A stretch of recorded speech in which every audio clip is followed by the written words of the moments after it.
El Aeropuerto Internacional, una metrópolis de cristal y acero al borde de la ciudad, bullía con la energía contenida del amanecer. Las luces parpadeantes de las balizas delineaban las pistas como serpientes luminosas que se extendían hasta donde la vista podía alcanzar, mientras el cielo, en el horizonte oriental, comenzaba a teñirse de un púrpura suave que prometía un día despejado. Adentro, la coreografía diaria de miles de viajes iniciaba con una precisión casi hipnótica. El rodar de maletas, las voces amortiguadas en múltiples idiomas que se mezclaban con el aroma a café recién hecho y el omnipresente tufo a queroseno, creaban una atmósfera peculiar, el preludio de un día que se perfilaba como otro más en la vastísima red del transporte aéreo. Era el amanecer de innumerables historias humanas, todas confiadas al orden y la seguridad de los cielos. A pie de pista, la imponente figura del Boeing 747 de Aerolíneas Unidas, vuelo 747 con destino a la bulliciosa Nueva York, esperaba majestuoso. Sus 4 motores, gigantes suspendidos bajo las alas, rugían suavemente, como bestias dormidas que contenían una potencia inimaginable. En la cabina de mando, el capitán Jorge Robles, con sus cabellos canos y las líneas de expresión que surcaban su rostro como mapas de incontables amaneceres sobre las nubes, revisaba por última vez la maraña de instrumentos y pantallas. 37 años de experiencia y más de 25.000 horas de vuelo en su bitácora le habían otorgado una calma imperturbable. Sus manos, firmes y curtidas por el tiempo, se movían con la familiaridad de quien conoce cada tornillo, cada sistema de este gigante de metal al que consideraba su segundo hogar. A su lado, el primer oficial, Daniel Santiago, un joven prometedor de 32 años, con ojos brillantes y una ambición palpable, verificaba la lista de chequeo prevuelo con una meticulosidad casi obsesiva. Su respiración era acompasada, controlada, pero la adrenalina inherente a cada despegue, por rutinario que fuera, fluía por sus venas, un recordatorio sutil de la inmensa responsabilidad que recaía sobre ellos. «Todo en verde, capitán», dijo Daniel con voz clara, señalando la pantalla multifunción donde una retahíla de datos confirmaba la operatividad óptima de la aeronave. Un mensaje tranquilizador en un lenguaje de códigos. Jorge asintió, una sonrisa apenas perceptible asomando en sus labios. Le gustaba volar con Santiago. El joven era competente, atento y, quizás lo más importante, un ávido aprendiz. El capitán lanzó una última mirada a través de la ventana de la cabina. El sol ya asomaba por encima del horizonte, pintando de oro el vasto paisaje de concreto y hangares. Otro día en la oficina, pensó, otro vuelo seguro. La confianza en la máquina, en la tecnología de vanguardia y en la impecable formación de la tripulación era absoluta. Habían entrenado para cada eventualidad, simulado cada escenario concebible y la sofisticación de la aviación moderna había reducido al mínimo la posibilidad de cualquier error catastrófico. O eso al menos era la premisa sobre la que se construía toda la industria. En la cabina de pasajeros, Elena Vargas, la azafata principal. Una mujer de sonrisa cálida y presencia tranquilizadora que irradiaba profesionalismo, realizaba su ronda final. Verificaba que los compartimentos superiores estuvieran cerrados con seguridad, los cinturones abrochados y que cada pasajero, desde el rincón más cercano a la ventana hasta el pasillo, se sintiera lo más cómodo posible. Una madre joven acunaba a su bebé dormido.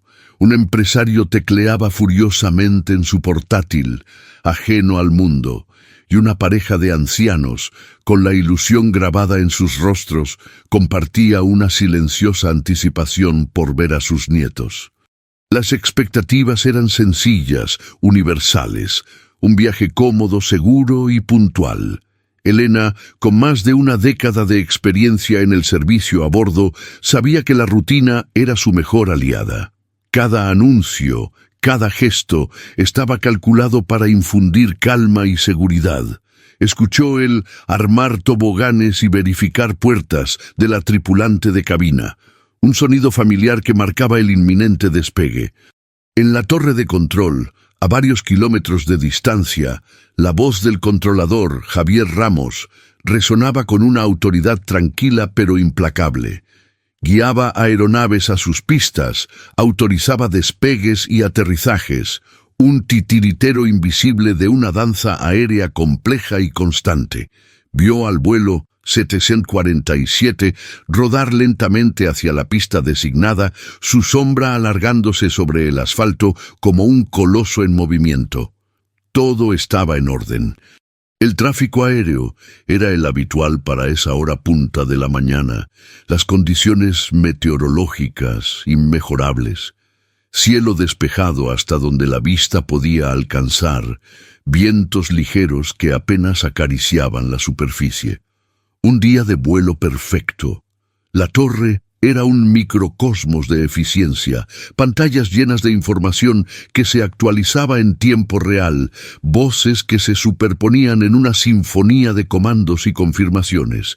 Era la esencia de la precisión y el control.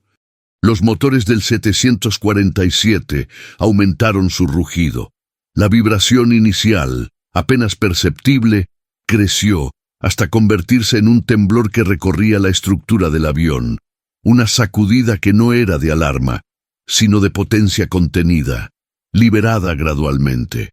Los pasajeros sintieron la fuerza de los motores empujándolos hacia atrás en sus asientos, una sensación de ser catapultados hacia adelante. Los sonidos del exterior se volvieron más intensos, una mezcla de propulsión ensordecedora y la fricción de los neumáticos con la pista que se aceleraba. Elena se sujetó discretamente al respaldo de un asiento, una mueca profesional en su rostro mientras el gigante tomaba velocidad con una rapidez asombrosa. En la cabina, Daniel recitó los valores con el ritmo de un metrónomo. 80 nudos, B1, rotar. Y Jorge, con una precisión inquebrantable que era fruto de miles de horas, tiró suavemente de la palanca de mando.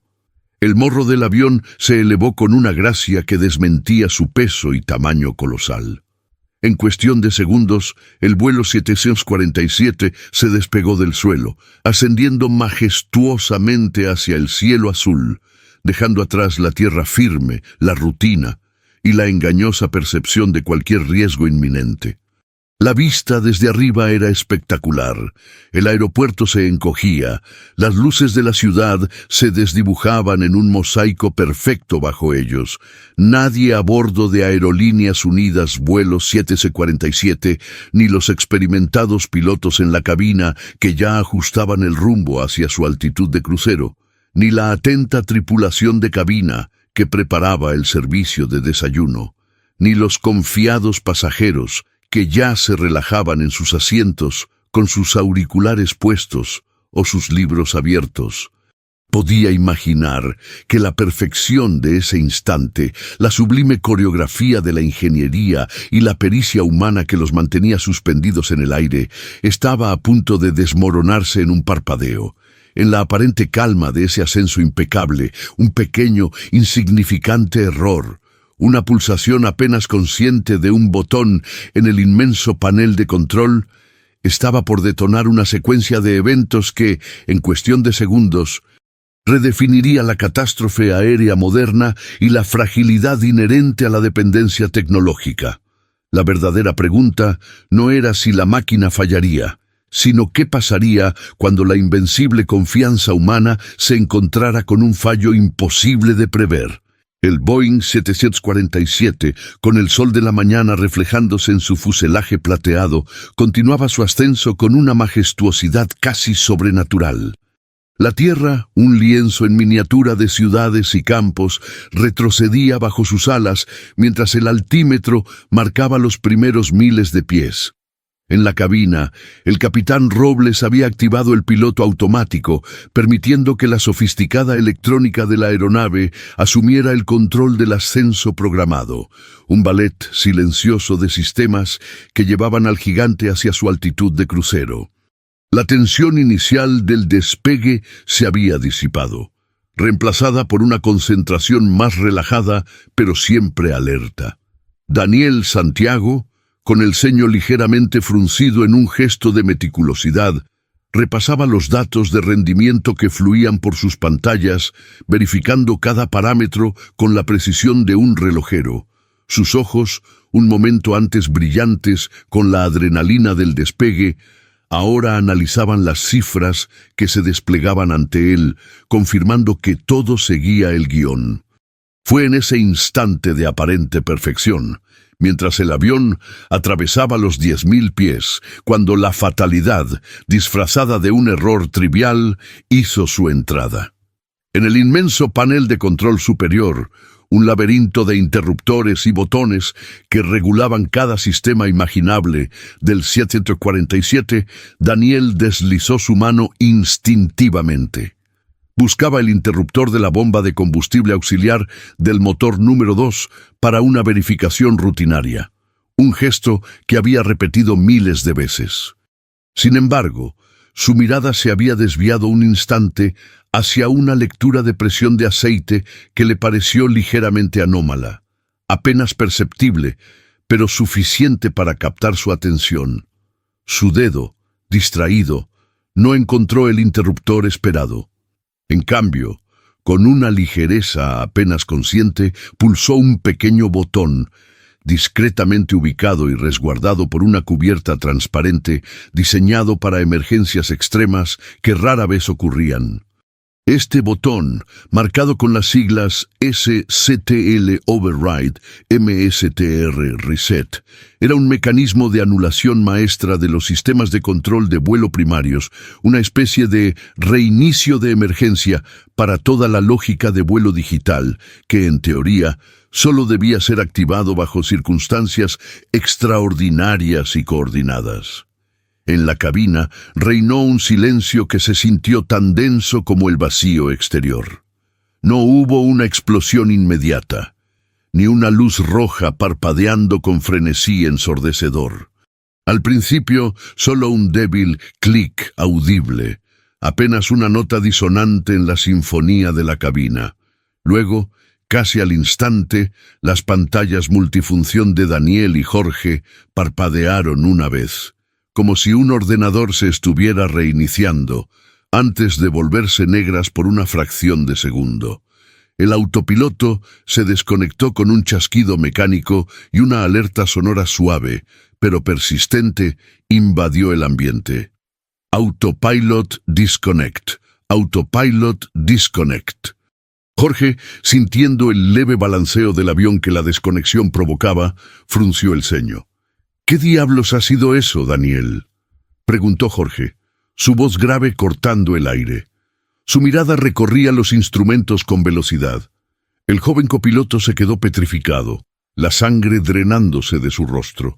Sus ojos se fijaron en el botón pulsado, una realización helada corriendo por su espina dorsal.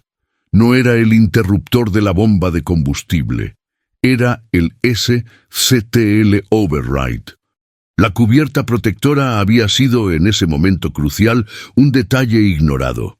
El pánico comenzó a nacer en su estómago, una punzada fría y repentina. «Capitán, yo creo que he pulsado el botón equivocado. Quería...» Las palabras se le atoraron en la garganta.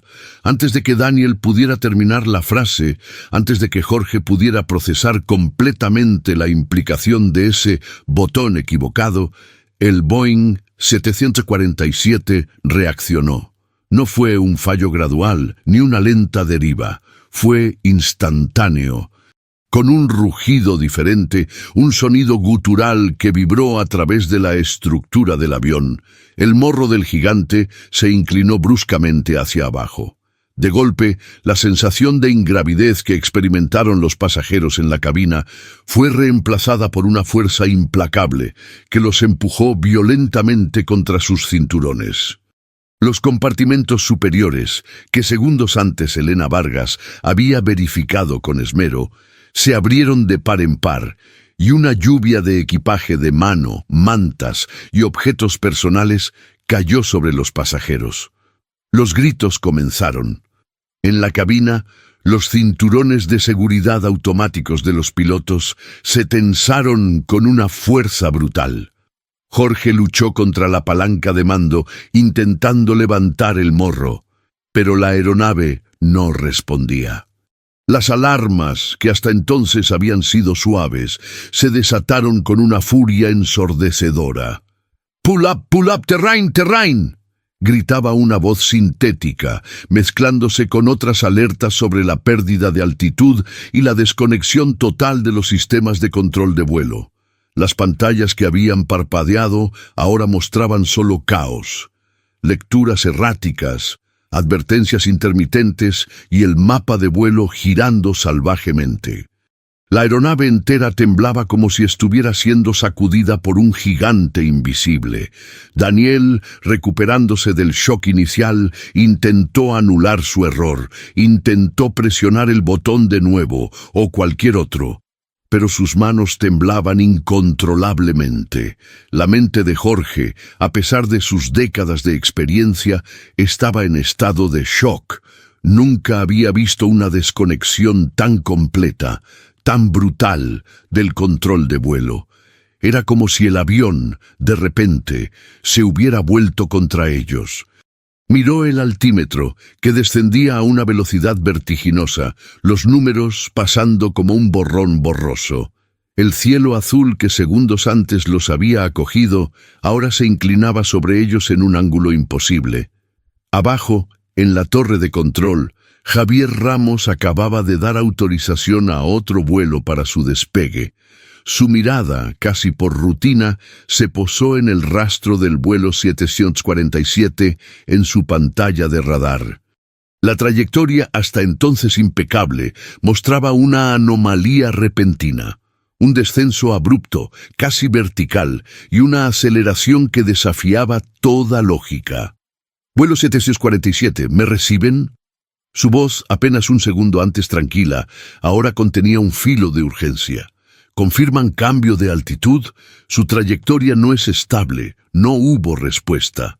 Solo un silencio ominoso en la frecuencia, roto por las alarmas internas de la aeronave que se filtraban por el micrófono del 747, un coro de desastre que le heló la sangre. Javier miró a su colega con los ojos abiertos de par en par. La velocidad con la que el avión había pasado de una subida controlada a una caída libre era inaudita. Un nudo se formó en su garganta mientras la pantalla mostraba la señal del 747 desvaneciéndose rápidamente. En el interior de la cabina de pasajeros, el terror era ya tangible. Las mascarillas de oxígeno cayeron de los compartimentos superiores, balanceándose salvajemente. Los gritos se multiplicaron, algunos se convirtieron en plegarias, otros en llantos desesperados. Elena Vargas, aferrada con todas sus fuerzas a un asiento, intentaba gritar instrucciones, pero su voz se perdía en el estruendo de los sistemas de alarma y el rugido de los motores que ahora sonaban como un lamento desesperado. La aeronave se inclinaba y se retorcía como un animal herido. Los cuerpos de los pasajeros se lanzaban de un lado a otro, una terrible coreografía de desamparo. El mundo exterior se había convertido en un caleidoscopio borroso de cielo y tierra, girando a una velocidad inimaginable. La certeza de que algo catastrófico había sucedido, algo irreversible, se extendió por cada rincón del Boeing 747, mientras la vida a bordo se precipitaba hacia un abismo de incertidumbre y velocidad terminal. Pero incluso en medio de ese descenso frenético, nadie podía entender la verdadera naturaleza del error que los había condenado, ni la velocidad con la que la ingeniería moderna podía desmoronarse, dejando apenas segundos para reaccionar ante una catástrofe que ya estaba en pleno desarrollo. El rugido de los motores, que un instante antes había sido una promesa de potencia, se había transformado en un lamento desgarrador, un aullido de metal retorcido contra la resistencia del aire. El morro del Boeing 747 continuaba su descenso picado, una caída implacable que desafiaba la gravedad y toda la lógica de la aerodinámica. En la cabina, el capitán Jorge Robles luchaba con una furia desesperada contra la palanca de mando. Sus músculos se tensaron hasta el límite, intentando levantar el morro del gigante de acero. Pero el control era una ilusión. Era como si el avión se hubiese solidificado, una extensión inerte de su propia condenación. «Responde, maldita sea», gruñó la voz ronca, una mezcla de desesperación y la incredulidad de que su dominio de décadas sobre estas máquinas se hubiera esfumado en un parpadeo. Las pantallas, que minutos antes exhibían una coreografía de datos precisos, ahora eran un torbellino de lecturas erráticas, velocidades ascendiendo a niveles críticos, altitud desplomándose a una velocidad vertiginosa, indicadores de sistema parpadeando en rojo y ámbar con mensajes de error que se superponían y se contradecían. Daniel Santiago, pegado a su asiento por la brutal fuerza G negativa que lo empujaba hacia arriba y luego lo aplastaba, tenía el rostro bañado en sudor frío, sus ojos fijos en el botón SCTL Override, MSTR Reset, que había pulsado, reflejaban un horror gélido. Su mente, presa del pánico, intentaba procesar lo inconcebible. Había desactivado el sistema principal de control de vuelo.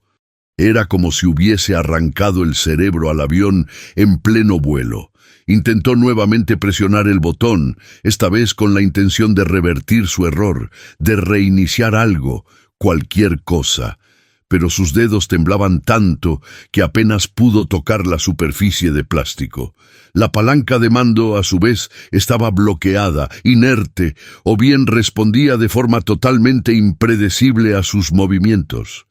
A veces, al intentar moverla hacia arriba, la nariz se inclinaba aún más. Otras, simplemente no había reacción. «Daniel, concéntrate. Necesito que encuentres el manual de emergencia de anulación de sistemas primarios. ¡Rápido!», gritó Jorge, su voz apenas audible por encima del ensordecedor coro de alarmas que llenaba la cabina.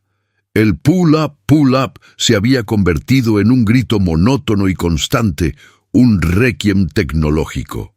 El aire dentro de la cabina se sentía denso, cargado de la tensión de cada sistema fallando simultáneamente.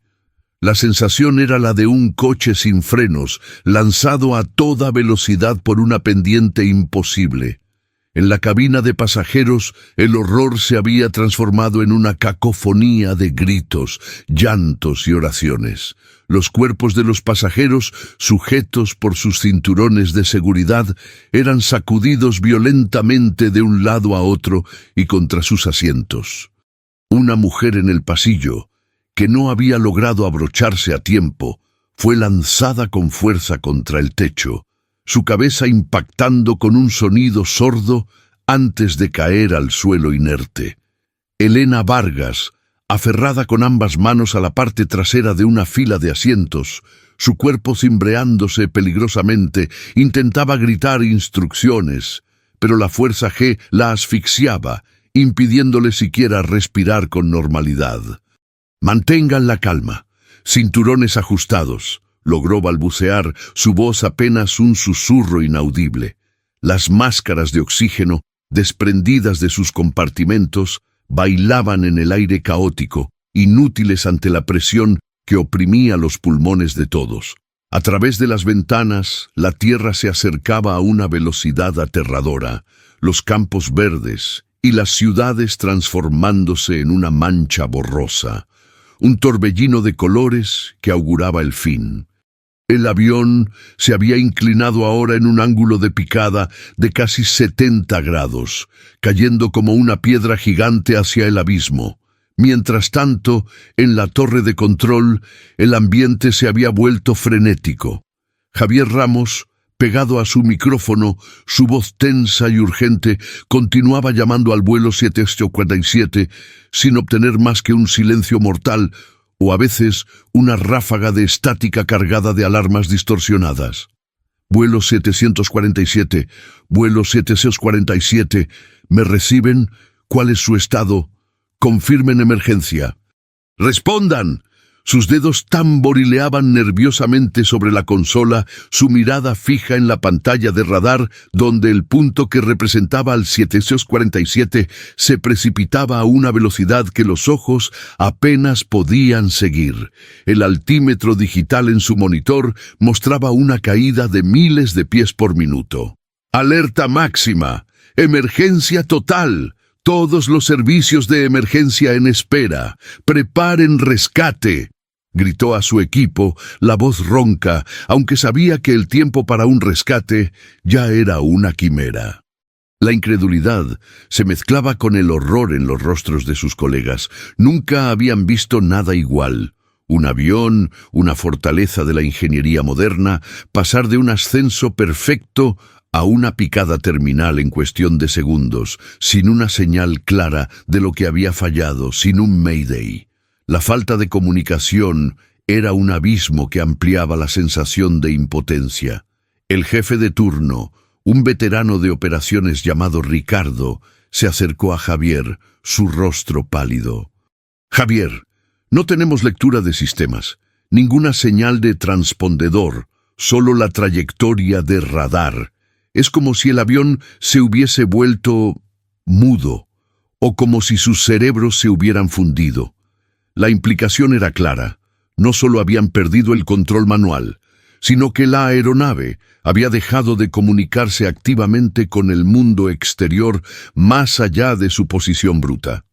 La pregunta era, ¿por qué? ¿Qué clase de fallo podía anular tantos sistemas esenciales simultáneamente sin dejar rastro de su origen? ¿Podría un solo botón ser tan devastador? Arriba, en la cabina, Jorge había soltado momentáneamente la palanca, dándose cuenta de su inutilidad. Con una urgencia desesperada, revisaba los disyuntores, buscando algo, cualquier cosa que pudiera aislar el problema, reiniciar un sistema. Daniel, con las manos temblorosas, había abierto el pesado manual de emergencias, sus ojos escaneando páginas y diagramas con la rapidez de un depredador. Pero los escenarios de reinicio maestro en pleno vuelo eran casi inexistentes, reservados para fallos críticos de hardware que rara vez ocurrían, y nunca se mencionaba un botón específico para ello, sino una secuencia compleja de reinicios. «Capitán, no encuentro nada exacto para el SCTL Override», dijo Daniel con la voz quebrada. «Parece ser un tipo de reinicio de la lógica de vuelo interna que debería restaurar los valores predeterminados, pero está empeorando todo». La verdad era que el sistema, al ser anulado, no solo se había desconectado, sino que parecía haber entrado en un estado de comandos contradictorios, un bucle de error que estaba forzando el avión hacia abajo. La lógica de vuelo, pensada para la seguridad, se había convertido en su peor enemigo. En los segundos siguientes, la intensidad de la caída se magnificó. Las luces de la cabina parpadearon y se apagaron por completo en algunas secciones, sumiendo partes del avión en una oscuridad caótica, solo rota por el tenue brillo de las luces de emergencia y los destellos rojos de las alarmas.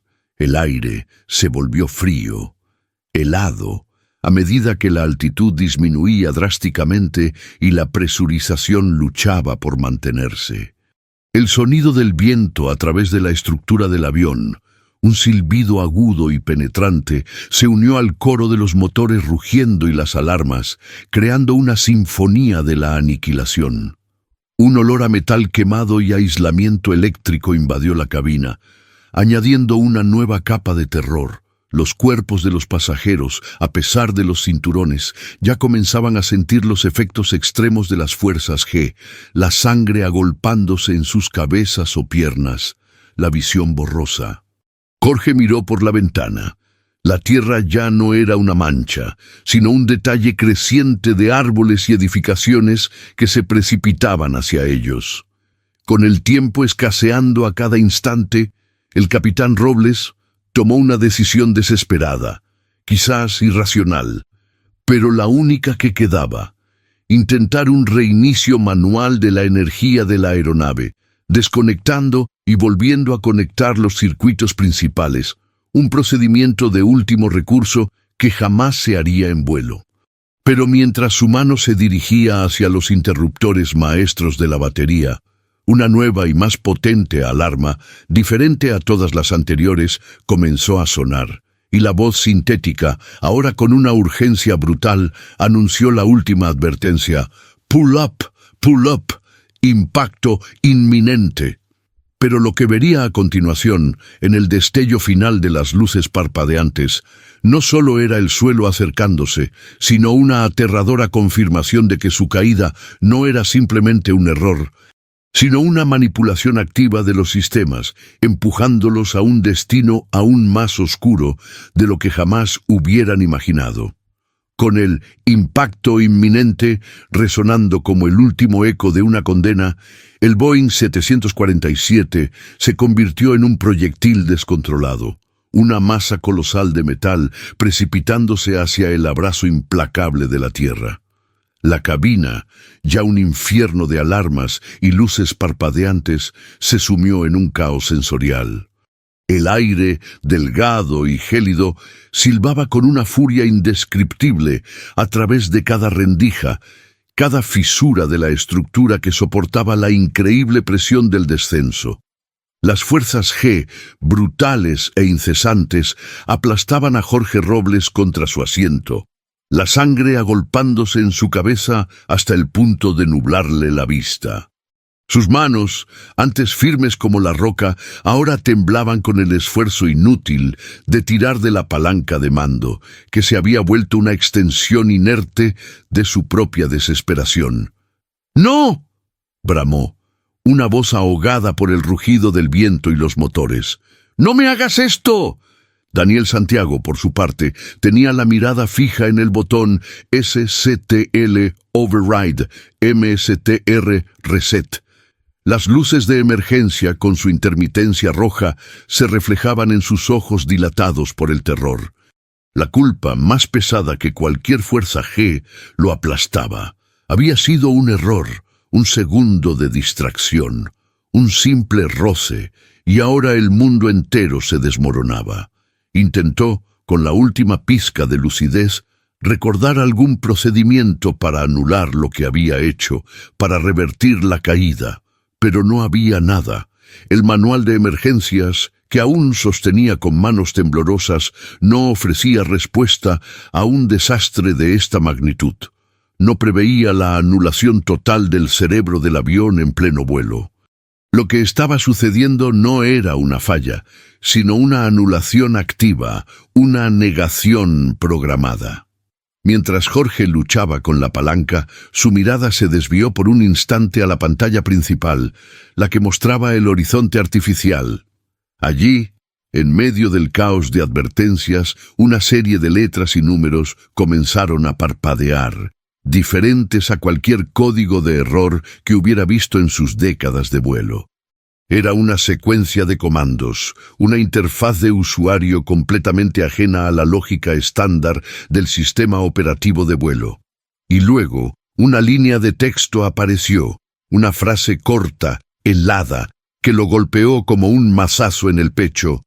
Systems override. Remote control active. Flight path locked. Do not intervene. El aliento se le cortó a Jorge. No era un error. No era una falla, era una toma de control. La palanca de mando, que segundos antes había sido una resistencia inerte, de repente se sintió como si fuera movida por una fuerza invisible, tirando hacia abajo, profundizando la picada con una voluntad propia, una intención maliciosa que iba más allá de un simple reinicio.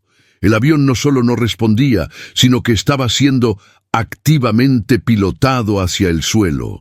«Daniel, mira esto, no es un fallo, nos están controlando», gritó Jorge, su voz estrangulada por el horror y la incredulidad. Señaló la pantalla con un dedo tembloroso. Daniel, con los ojos llenos de lágrimas y una palidez cadavérica, apenas pudo enfocar. Las palabras «Remote Control Active» se grabaron en su mente. Una sentencia de muerte que explicaba el horror de la anulación total. Su error no había sido el fin, sino la llave, la puerta de entrada para algo mucho más siniestro. En la cabina de pasajeros, el mundo exterior era una ráfaga incomprensible de colores y formas que se acercaban a una velocidad inconcebible. Los gritos ya no eran de miedo, sino de resignación y desesperación absoluta. Una madre apretaba a su bebé contra su pecho, con los ojos cerrados, orando en un susurro inaudible. Un empresario, que momentos antes tecleaba en su portátil, ahora solo podía agarrarse al reposabrazos, su rostro una máscara de terror mudo. Los compartimentos superiores, arrancados de sus bisagras por la fuerza de la caída, liberaron una cascada de objetos personales que volaban por la cabina, algunos impactando contra los pasajeros con una violencia brutal. El olor a ozono, a metal y a terror se había vuelto abrumador. Elena Vargas, golpeada contra el techo de la cabina y luego arrojada violentamente al pasillo, luchaba por recuperar el conocimiento. La boca le sabía a sangre. Con un esfuerzo sobrehumano, intentó arrastrarse de alguna manera hasta un asiento, pero la pendiente del avión era tan pronunciada que era como escalar una pared sin agarres. La vida a bordo del 747 se había reducido a un mero instinto de supervivencia, a la espera del impacto final. En la torre de control, la alarma, prioridad absoluta, falla crítica, sonaba sin cesar. Javier Ramos, con la voz rota, seguía intentando comunicarse con el vuelo 747. Vuelo 747, Aerolíneas Unidas 747. Confirmación de emergencia, declaren intenciones, respondan. Pero la única respuesta era un silencio cargado de electricidad y el eco distante de las alarmas internas del avión que se filtraban por la frecuencia. En el radar, el punto del 747 ya no existía. Había desaparecido, literalmente, del mapa, a una altitud demasiado baja para ser captado y con una velocidad terminal que presagiaba lo peor. Ricardo, el jefe de turno, cubrió su rostro con ambas manos. Es el fin», murmuró con la voz apenas un hilo. «Hemos perdido la señal de radar, ha desaparecido». De vuelta en la cabina, Jorge Robles, con la confirmación de que no era un fallo, sino un acto deliberado, sintió una oleada de rabia y un último, fútil intento de resistencia. Ignorando la aterradora frase en la pantalla, intentó la maniobra más desesperada: cortar los motores, intentar un planeo a la fuerza, cualquier cosa para contrarrestar la fuerza que los empujaba hacia abajo. Pero cuando sus manos se dirigieron a las palancas de aceleración, la aeronave, como si anticipara su movimiento, realizó un giro brusco, una violenta sacudida lateral que lanzó a ambos pilotos contra las paredes de la cabina. El mundo giró en un torbellino de metal y aire, y la vista de la tierra se convirtió en una espiral vertiginosa. El cielo y el suelo se mezclaron en una danza mortal.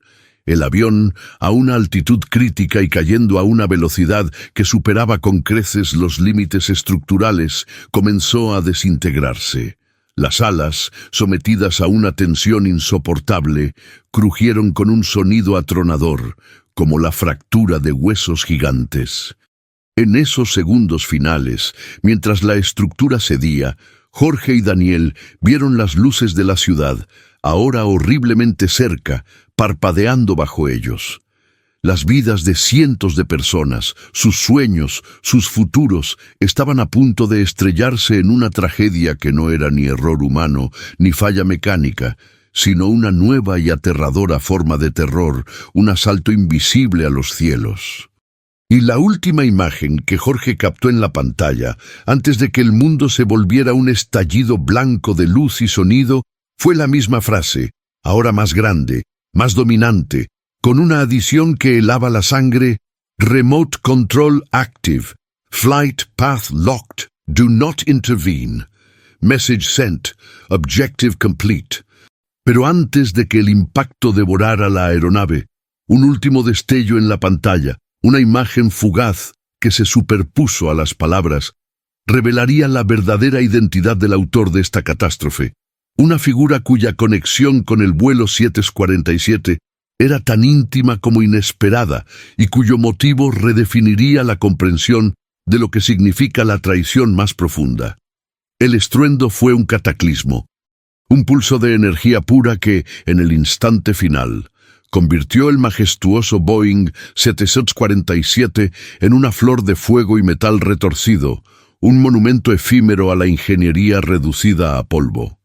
La explosión, un rugido infernal que desgarró el tejido mismo del amanecer, sacudió la tierra a kilómetros a la redonda, haciendo que las ventanas de la torre de control vibraran con la furia del impacto. En un segundo, la silueta plateada que se precipitaba se transformó en una bola de fuego gigantesca que se elevó hacia el cielo antes de disiparse en una columna de humo negro y denso, como una herida abierta en el azul inmaculado. Fragmentos incandescentes llovieron sobre los campos cercanos, encendiendo pequeños incendios que brotaban como nuevas heridas sobre el paisaje. En la torre, el silencio ensordecedor que siguió a la explosión fue tan aterrador como el estruendo mismo. Javier Ramos, con el auricular aún pegado a la oreja, solo escuchaba estática. Su mirada se fijó en el monitor, que ahora mostraba un punto fantasma donde segundos antes había estado el vuelo 747 antes de desaparecer por completo. La tinta negra de la tragedia se había derramado sobre la pantalla. Ricardo, el jefe de turno, se desplomó en su silla, su rostro pálido y las manos cubriéndole los ojos, como si quisiera borrar la imagen de un horror que ya se había grabado para siempre en su memoria. «¡Activad todos los protocolos de emergencia!», gritó Ricardo, su voz ronca y quebrada, recuperándose del shock. «Localizad el punto de impacto, alertad a bomberos, ambulancias, policía, movilizad todo». Pero la urgencia era inútil. La magnitud de la explosión no dejaba lugar a dudas. No habría supervivientes. El lugar del impacto era un infierno en la tierra. Los primeros equipos de rescate llegaron en cuestión de minutos, con las sirenas aullando un lamento fúnebre que rasgaba el aire. Lo que encontraron fue una escena de devastación absoluta. El Boeing 747 no se había estrellado, se había pulverizado. El cráter, de 20 metros de profundidad y 100 de diámetro, era una cicatriz abierta en el suelo, rodeado por un radio de cientos de metros, donde los escombros se extendían como las migajas de un gigante de metal.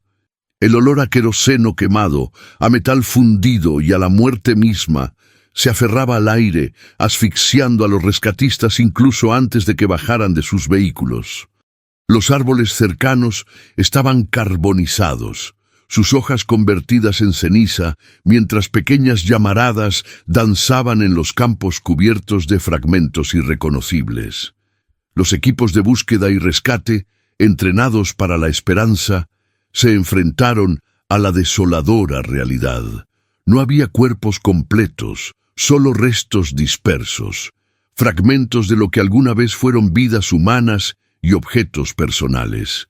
La tarea no era de rescate, sino de recuperación, de una dignidad final en medio de la aniquilación. La visión era tan sobrecogedora que incluso los veteranos más endurecidos se tambalearon. En cuestión de horas, el sitio se convirtió en una zona de contención. La policía y el FBI establecieron un perímetro de seguridad, cercando el horror de miradas curiosas, mientras los expertos de la Junta Nacional de Seguridad del Transporte, NTSB, y la Administración Federal de Aviación, FAA, comenzaban a llegar, sus rostros marcados por la gravedad de la situación. La investigación arrancó con una urgencia febril. El primer y más crucial objetivo, las cajas negras. Eran la única esperanza, el testamento mudo que podría revelar la verdad detrás de la caída abrupta. Días de búsqueda intensiva, metódica, bajo el sol implacable y el hedor persistente, culminaron cuando un equipo especializado las encontró, milagrosamente intactas, entre los escombros humeantes del cráter.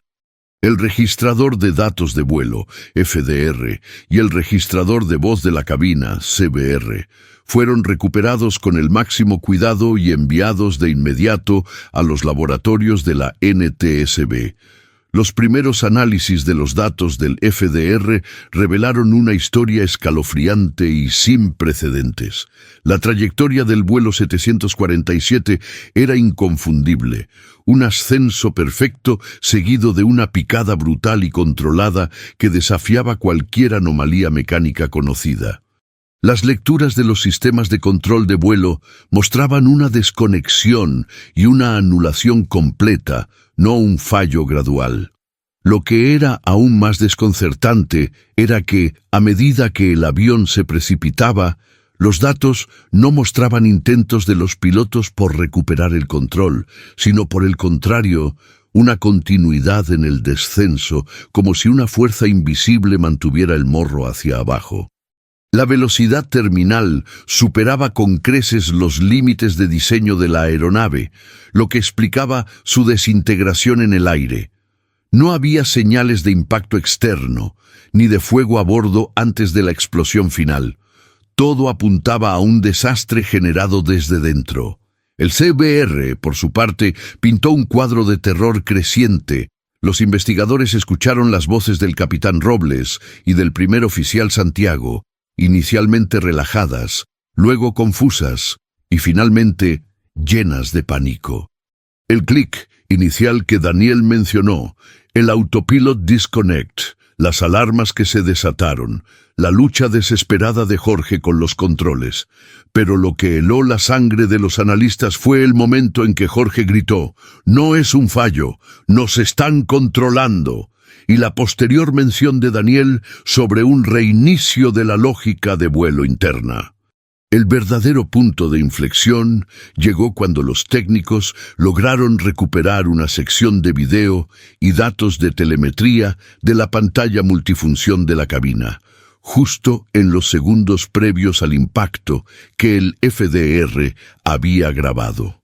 La imagen, borrosa y distorsionada por el caos final, mostraba las palabras Systems Override, Remote Control Active, Flight Path Locked, Do Not Intervene. La confirmación era un golpe devastador para la industria aérea. El avión había sido pilotado remotamente hacia su perdición. Pero el horror no terminó ahí. En un destello final, antes de que el mundo se volviera negro para siempre, la pantalla mostró una adición macabra. Message Sent Objective Complete, y justo debajo, superpuesta por un instante imperceptible para el ojo humano, pero captada por la microcámara del registrador, una fotografía. Una imagen pixelada, casi fantasmal, de un hombre. No era un terrorista con el que la inteligencia estuviera familiarizada, no era un desconocido, era un rostro que los investigadores, aunque no lo reconocieran de inmediato, pronto asociarían con la aerolínea, con el mismo equipo, con un nombre que resonaría con una traición inimaginable. La persona que había programado la caída del vuelo 747 no era un enemigo externo, sino alguien íntimamente conectado con la confianza y seguridad de Aerolíneas Unidas, y su motivo, aún envuelto en el misterio, prometía ser tan retorcido como el acto mismo de la destrucción. La verdad, desenterrada de los restos de un gigante, no era de un accidente, sino de un asesinato aéreo a una escala nunca antes vista. Pero el descubrimiento de esa imagen, de ese rostro detrás de la pantalla, apenas era el primer paso en un laberinto de secretos que estaban a punto de redefinir para siempre la percepción de la seguridad en la aviación y desvelar un complot que trascendía la simple locura. La imagen, esa mancha pixelada, casi fantasmal, proyectada en la pantalla de un laboratorio aséptico de la NTSB, lo cambió todo. No era un fallo, no era una anomalía, era un rostro. Un rostro humano que, tras ser analizado con software de reconocimiento facial de última generación, pronto tuvo un nombre. Las computadoras escupieron la identidad. Marco Velasco. Un nombre que en cuestión de horas dejaría una cicatriz indeleble en la historia de Aerolíneas Unidas y de la aviación mundial. Marco Velasco. El jefe de arquitectura de sistemas de la propia aerolínea, un genio autista, un arquitecto silencioso detrás de la intrincada red de códigos que mantenía la flota de 747 en el aire. Tenía 45 años, un hombre discreto, casi invisible, que se movía entre servidores y líneas de código con la fluidez de un maestro. Su expediente era impecable, una mente brillante, un récord sin mácula, el tipo de individuo en quien se depositaba una confianza ciega, pues conocía los secretos más íntimos de los sistemas de vuelo, aquellos que nadie más entendía por completo. Era el custodio de las venas y arterias digitales de los gigantes de metal. La revelación golpeó a los investigadores como una bofetada helada en el rostro. No era un terrorista externo, ni un enemigo desconocido. Era el guardián de la fortaleza quien la había derribado desde dentro.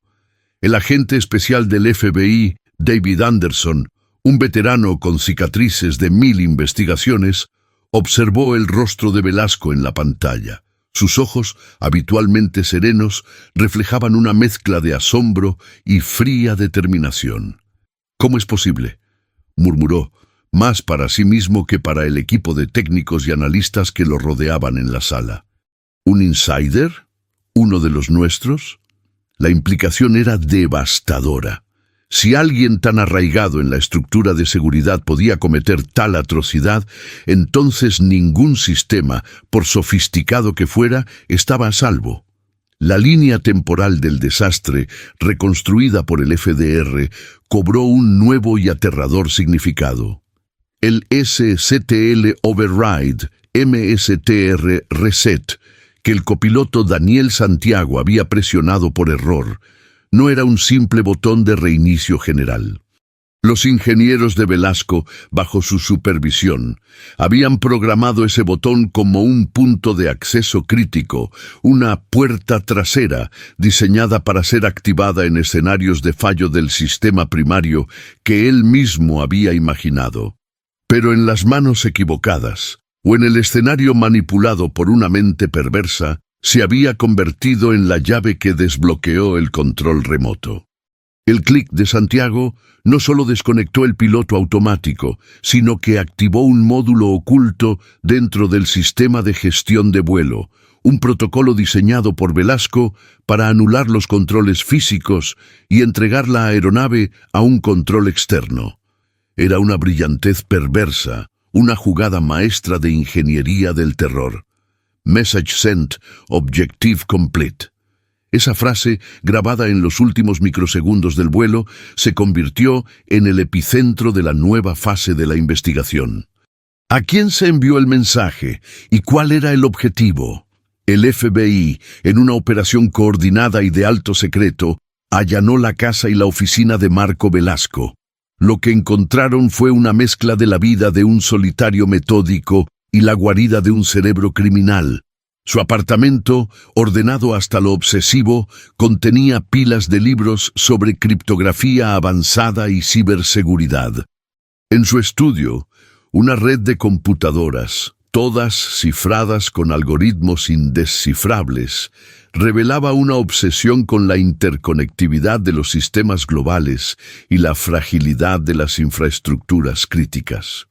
No había un manifiesto claro, ni un rastro de afiliación a grupos terroristas conocidos, al menos no en la superficie. Pero sí encontraron algo perturbador. Varias carpetas meticulosamente organizadas, algunas con fechas de hasta 5 años atrás, que detallaban vulnerabilidades en los sistemas de navegación aérea de múltiples aerolíneas, y lo que parecían ser pruebas de concepto para la toma de control de aeronaves en diferentes fases de vuelo. El shock en Aerolíneas Unidas fue monumental. La aerolínea, que hasta entonces había proyectado una imagen de seguridad inquebrantable, se encontró sumida en una crisis de confianza sin precedentes. La noticia de que uno de sus propios ingenieros había orquestado el desastre del vuelo 747 se filtró lentamente, primero como un rumor escalofriante, luego como una verdad ineludible. Las acciones se desplomaron y el público, aterrorizado, comenzó a cuestionar no solo la seguridad de volar, sino la misma esencia de la confianza depositada en la tecnología que mantenía a los aviones en el aire. La imagen del genio traidor se incrustó en el imaginario colectivo. Mientras tanto, los expertos forenses digitales del FBI luchaban por descifrar los datos encriptados de los ordenadores de Velasco. Sabían que las respuestas no solo estaban en lo que había hecho, sino en por qué y, crucialmente, si había otros involucrados. Las teorías iniciales iban desde una psicosis individual de grandiosidad tecnológica, un dios de los sistemas que decidía el destino de las máquinas, hasta una compleja red de sabotaje industrial o, aún peor, una nueva forma de terrorismo cibernético patrocinado por estados o grupos invisibles. La ausencia de un reclamo de autoría, la frialdad de la frase «objective complete» apuntaba a un plan mucho más calculado que un simple acto de venganza o locura espontánea. Los datos cifrados en el disco duro principal de Velasco, una vez que los técnicos lograron romper las primeras capas de protección, revelaron no solo los protocolos de control remoto del vuelo 747, sino también referencias a otros proyectos, targets y demostraciones que habían sido descartados o planificados para el futuro. Había menciones crípticas a la debilidad inherente del control humano y la supremacía de la máquina bajo la guía adecuada.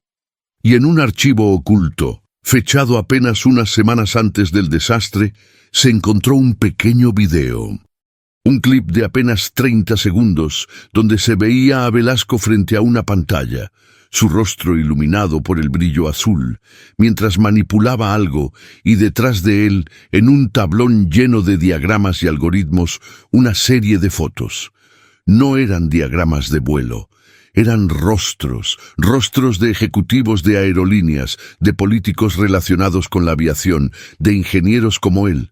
Y en el centro, destacando sobre todos los demás, la foto de un hombre, marcada con una X roja. Pero lo más inquietante del descubrimiento no era solo la lista de objetivos o la aparente red, sino el hecho de que, en medio de todos los datos cifrados, había una única dirección de correo electrónico sin encriptar que había recibido el message sent del 747. Una dirección que no pertenecía a Velasco ni a ninguna cuenta pública, sino a un servidor oscuro y anónimo, al parecer de Europa del Este, un rastro digital que prometía desenmascarar una conspiración mucho más vasta y aterradora de lo que cualquiera se atrevería a imaginar. Una red que había utilizado la vulnerabilidad de un sistema y la inocencia de un copiloto para enviar un mensaje al mundo, un mensaje de caos. Y al seguir ese rastro digital, los investigadores se darían cuenta de que la caída del vuelo 747 era solo la primera pieza de un dominó macabro, y que el verdadero objetivo de Marco Velasco no era simplemente la destrucción, sino la demostración de un poder que podría desestabilizar la totalidad del sistema aéreo global. Una revelación que pondría a prueba no solo la seguridad de los aviones, sino la misma capacidad de la humanidad para confiar en la tecnología que la mantiene en el aire. El rastro digital del vuelo 747, esa dirección de correo electrónico solitaria y sin cifrar que había recibido la fría confirmación Message Sent, Objective Complete, se convirtió en la tabla de salvación y la obsesión del agente especial David Anderson. Sus expertos forenses cibernéticos, un equipo de élite del FBI, se lanzaron a la caza, navegando por las intrincadas y oscuras profundidades de la red. No fue fácil. El servidor anónimo, ubicado en una remota región de Europa del Este, era una fortaleza virtual, diseñada para el anonimato total. Durante días, el equipo trabajó sin descanso, alimentándose de cafeína y de la adrenalina que generaba cada línea de código descifrada. Las noches se difuminaron en madrugadas, los monitores proyectando el reflejo verdoso en los rostros agotados. Era una carrera contra el tiempo, pues la intuición de Anderson le decía que la inacción podría tener consecuencias aún más devastadoras. Finalmente, el muro digital cedió. Lo que encontraron no era solo un servidor, sino una red interconectada de nodos, una infraestructura global de comunicación oculta. Las entrañas de ese servidor revelaron una organización, no una persona. Se hacían llamar el colectivo, o en sus comunicaciones internas, la ascensión.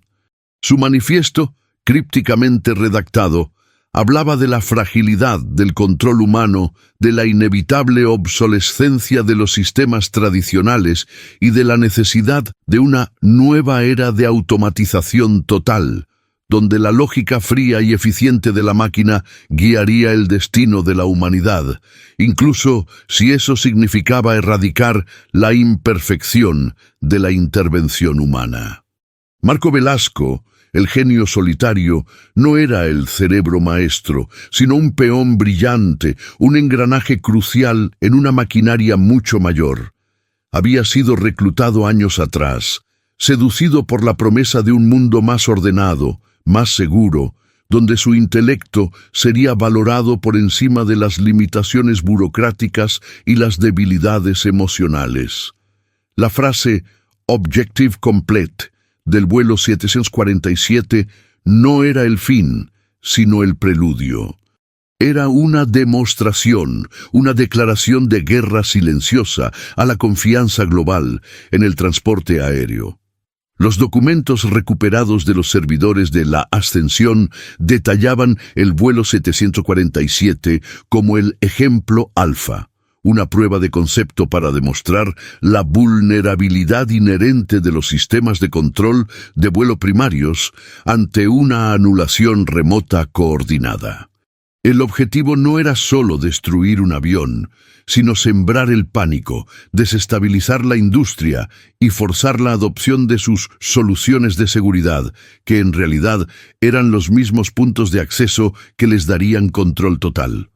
Velasco había manipulado el botón SCTL Override del 747 precisamente con ese propósito: crear una entrada inexpugnable, camuflada como una función de emergencia a la espera de ser activada por una inadvertencia humana. La ironía del error de Daniel Santiago era una perversidad añadida al plan de la Ascensión. La lista de fotos en el tablón de Velasco, con la X roja sobre el rostro de un hombre en particular, cobró ahora un significado escalofriante. Ese hombre Era Robert Vance, el CEO de Aerolíneas Unidas, y no era una víctima ni un objetivo de venganza. Era el destinatario del mensaje, el principal objetivo de la demostración. Velasco, al ser el arquitecto principal de los sistemas, sabía que Vance, escéptico ante las nuevas tecnologías de automatización total propuestas por Velasco y su grupo, había bloqueado en múltiples ocasiones la implementación de ciertas actualizaciones en el software de vuelo, actualizaciones que habrían creado aún más puertas traseras para la ascensión. El ataque al vuelo 747 era una lección brutal para Vance y para todos los que se interpusieran en el camino del colectivo. La revelación de que una organización cibernética había secuestrado y estrellado un avión de pasajeros utilizando a un ingeniero de la propia aerolínea provocó un pánico global. Las noticias se difundieron como un reguero de pólvora. Las bolsas de valores de todo el mundo se desplomaron. Las aerolíneas, bajo una presión pública y política inimaginable, comenzaron a suspender vuelos masivamente. Millones de pasajeros quedaron varados en aeropuertos. La confianza en el cielo rota en 1000 pedazos. Los aeropuertos, antes bulliciosos con la promesa de aventura, se transformaron en escenarios de caos, con multitudes de viajeros enojados y asustados exigiendo respuestas y garantías que nadie podía ofrecer. Era la visión de la ascensión materializada, el control humano fallido, el caos reinando. En la Casa Blanca y en los cuarteles generales de seguridad de todo el mundo, las reuniones de emergencia se sucedían sin tregua. Los líderes mundiales, con sus rostros tensos y preocupados, discutían medidas drásticas. La aviación, el sector más seguro y tecnológicamente avanzado del transporte, había sido violado de la manera más impensable.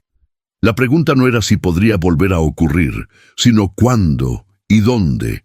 La CIA, la NSA y el FBI coordinaron una operación conjunta sin precedentes para desmantelar la ascensión, pero la naturaleza descentralizada y altamente cifrada de la red la hacía casi impenetrable. Eran fantasmas digitales, dejando solo rastros de terror en su estela. Mientras tanto, los otros proyectos, las targets y demostraciones que Velasco había guardado en sus archivos, cobraban una urgencia escalofriante. Los analistas cibernéticos trabajaban las 24 horas del día, intentando descifrar los planes futuros. Descubrieron que la ascensión había estado probando vulnerabilidades en sistemas de control de tráfico aéreo, en redes de aeropuertos y, lo que era más alarmante, en otros modelos de aviones. El vuelo 747 era solo el primer dominó. Había planes detallados para un ataque coordinado, una serie de demostraciones simultáneas que no solo involucrarían el secuestro de aviones, sino también la manipulación de pistas de aterrizaje, la interrupción de comunicaciones y la desestabilización de la red eléctrica en los principales aeropuertos globales. No buscaban una explosión única, sino un colapso sistémico, una parálisis total de la aviación. Una de las carpetas cifradas, la más protegida, revelaba lo más oscuro del plan. Contenía una fecha y una hora, una cuenta regresiva y un objetivo: el Aeropuerto Internacional de Heathrow en Londres. No se trataba de un solo avión, sino de un evento de múltiples puntos de fallo, una orquestación digital para precipitar el caos en el centro neurálgico del tráfico aéreo europeo. El agente Anderson sintió un escalofrío que le recorrió la espalda. El ataque al vuelo 747 había sido solo el ensayo general. La verdadera pesadilla estaba a punto de comenzar, con la ascensión preparada para ejecutar su gran demostración global, una serie de eventos que, si se consumaban, no solo detendrían la aviación mundial, sino que redefinirían la guerra en la era digital. Y el reloj ya estaba en marcha, marcando los segundos hacia un nuevo amanecer de terror. Pero mientras los servicios de inteligencia del mundo se preparaban para enfrentar una amenaza invisible y sin precedentes, la verdadera identidad detrás del liderazgo de la ascensión seguía siendo un enigma, una sombra manipulando los hilos desde lo más profundo de la red, y su siguiente movimiento prometía ser tan audaz y devastador que incluso los más cínicos en el mundo de la seguridad aérea no lo podrían haber imaginado. La sombra de la ascensión se extendía gélida y omnipresente sobre el globo. Las revelaciones de los archivos cifrados de Marco Velasco y la existencia de una conspiración global para desestabilizar la aviación habían provocado un pánico sin precedentes. Los aeropuertos de todo el mundo se habían convertido en fortalezas o, en muchos casos, en desolados monumentos a una confianza perdida. Las pantallas de las televisiones mostraban imágenes de miles de vuelos cancelados, de pasajeros furiosos y desesperados, varados en terminales gigantes que antes bullían de vida y ahora eran ecos de desesperanza. La economía global temblaba al borde del abismo, con billones de dólares en pérdidas y un comercio internacional paralizado. El miedo no era una abstracción, era palpable en cada rostro, en cada titular, en cada conversación susurrada.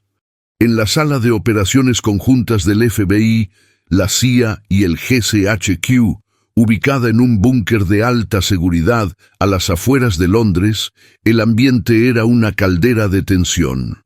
El tic-tac del reloj digital en la pared, que marcaba la cuenta regresiva para el ataque de Heathrow, resonaba en el silencio. Menos de 48 horas. David Anderson, con el rostro surcado por el cansancio y una taza de café ya fría en la mano, repasaba los diagramas complejos del sistema de Heathrow. A su lado, la directora del GCHQ, Eleanor Vance, sin relación con el CEO de Aerolíneas Unidas, pero con un apellido que en ese momento era sinónimo de la crisis, una mujer de mirada penetrante y una mente prodigiosa para la ciberseguridad, dirigía a su equipo de expertos. Hemos analizado la infraestructura de Heathrow al detalle, informó Vance, su voz calmada a pesar de la gravedad. Los puntos de fallo que la ascensión planea explotar son múltiples. Desde la desestabilización del control de tráfico aéreo mediante la inyección de datos falsos, hasta la interferencia con los sistemas de iluminación de las pistas y la desconexión de las redes de comunicación de emergencia. Es una orquestación digital para el caos absoluto. La pantalla gigante detrás de ella mostraba una intrincada red de vulnerabilidades, cada una un hilo que la ascensión podía tirar para desentrañar el orden. La amenaza no era un secuestro de un solo avión, sino el colapso de un aeropuerto entero, una masacre controlada por cables.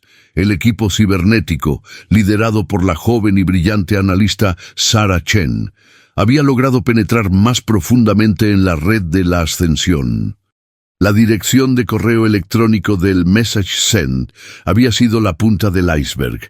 Después de romper capas y capas de cifrado, siguieron un rastro que los llevó a una serie de servidores fantasma en todo el mundo, todos diseñados para rebotar la señal y ocultar el origen. Pero un patrón, una firma de código recurrente, comenzó a emerger. Una peculiaridad en la forma en que los algoritmos de Velasco se comunicaban con la red externa, un lenguaje digital que Sarah reconoció de inmediato.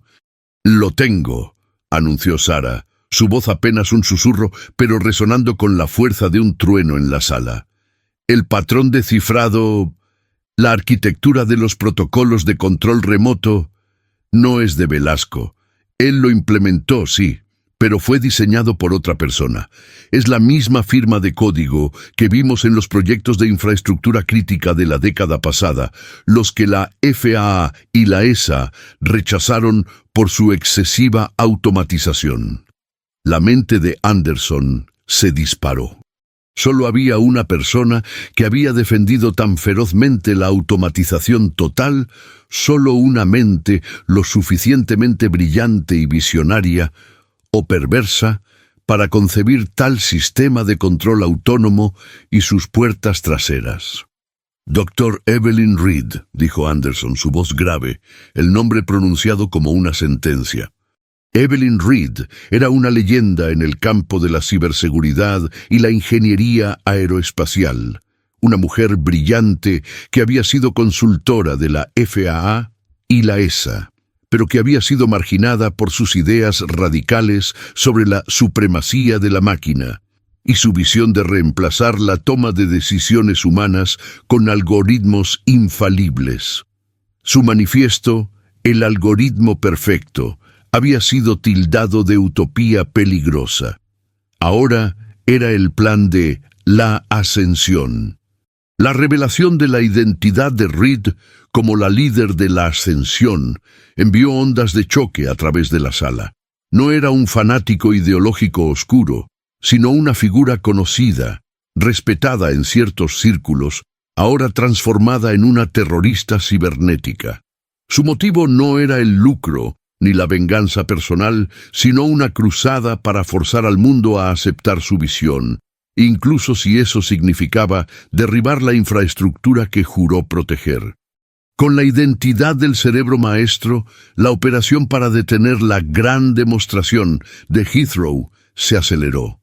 Se rastreó la ubicación de Reed hasta un complejo remoto en los Alpes suizos, un búnker de investigación discreto que había comprado años atrás. Un equipo de fuerzas especiales, respaldado por hackers de élite, fue desplegado de inmediato. La misión era doble: capturar a Reed y, crucialmente, desmantelar su infraestructura de comando y control antes de que pudiera activar la secuencia de caos en Heathrow. La redada fue un torbellino de precisión militar y ciberataque. Mientras los equipos tácticos asaltaban el búnker, irrumpiendo a través de puertas de acero y sistemas de seguridad avanzados, los hackers de la GCHQ y la NSA lanzaban un ataque digital coordinado contra los servidores de Reed.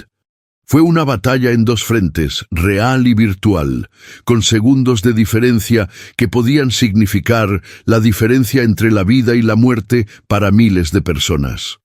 Dentro del búnker, Evelyn Reed, una mujer de 50 años de apariencia inofensiva, con gafas y cabello recogido en un moño, fue encontrada en una sala de control, rodeada de pantallas que mostraban gráficos complejos y códigos que se actualizaban frenéticamente.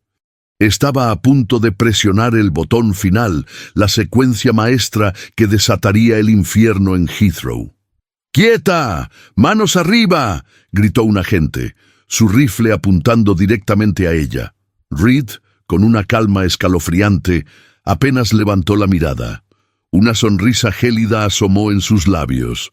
«Demasiado tarde», murmuró. Sus ojos, que antes proyectaban una inteligencia gélida, ahora brillaban con un fanatismo febril.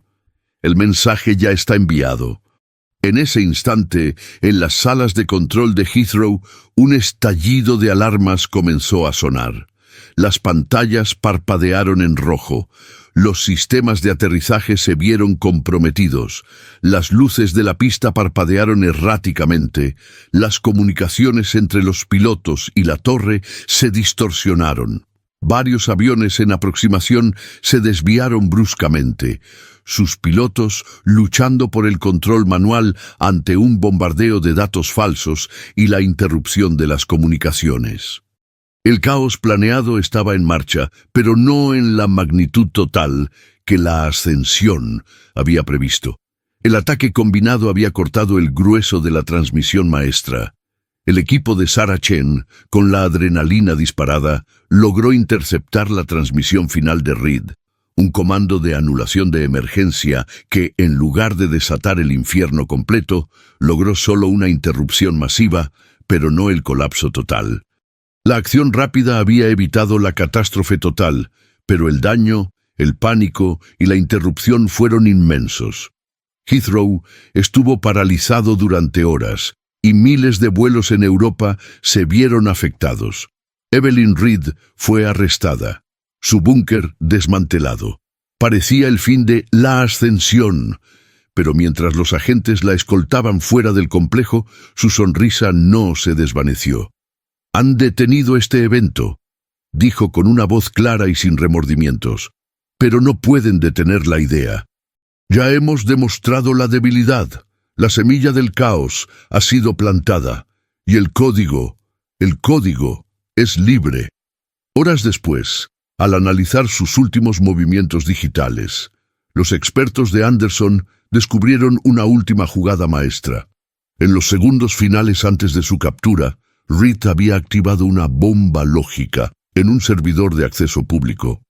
No era un ataque directo, sino la publicación en la Dark Web del código fuente completo del sistema de anulación remota que había usado para el vuelo 747, junto con un tutorial detallado sobre cómo adaptarlo a otros modelos de aeronaves y sistemas de tráfico aéreo.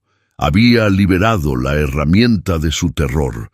No solo había atacado la aviación, sino que había democratizado el arma, poniendo el poder de destruir vuelos en manos de cualquier individuo o grupo con el conocimiento técnico. Su mensaje no había sido solo para Robert Vance, sino para el mundo entero. La ascensión no era solo una organización, sino una filosofía, y su credo se había vuelto contagioso. La caída del vuelo 747 no fue un accidente, ni siquiera un acto aislado de terror. Fue el primer eco de una guerra cibernética global que acababa de comenzar, una en la que la confianza en la tecnología y la interconectividad de la humanidad se convertirían en sus propias vulnerabilidades, redefiniendo para siempre el concepto de seguridad en los cielos. Y mientras el mundo intentaba reconstruir la confianza en el aire, la sombra de la ascensión y el legado de Evelyn Reed se cernirían sobre cada despegue, un recordatorio gélido de que los cielos ya no eran el dominio exclusivo de los pilotos, sino un campo de batalla invisible donde cualquier botón mal presionado podía desatar el caos global.